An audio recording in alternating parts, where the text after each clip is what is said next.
আজি মই বনাবলৈ লৈছোঁ বইল মাছৰ আঞ্জা। এয়া হৈছে কচ মাছ আৰু এয়া ঘৰৰ বাৰীৰে কণবিলাহী আৰু কেইডোখৰমান কাটি থোৱা আলু। এতিয়া মই গৰম হ'বলৈ দিয়া পানীখিনিতে মাছকেইডোখৰো দি দিম আৰু লগতে কাটি থোৱা আলুকেইডোখৰো মই একেলগতে দি দিছোঁ।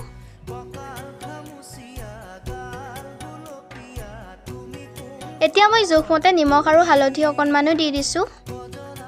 লগতে অকণমান কাটি থোৱা পিঁয়াজো আছিলে, সেয়াও মই লগতেই দি দিছোঁ। এতিয়া মই আলুখিনি অলপ সিজা পাছতে বিলাহীখিনিও লগতেই দি দিম। আপোনালোকে মন গ'লে আগতো দি দিব পাৰে।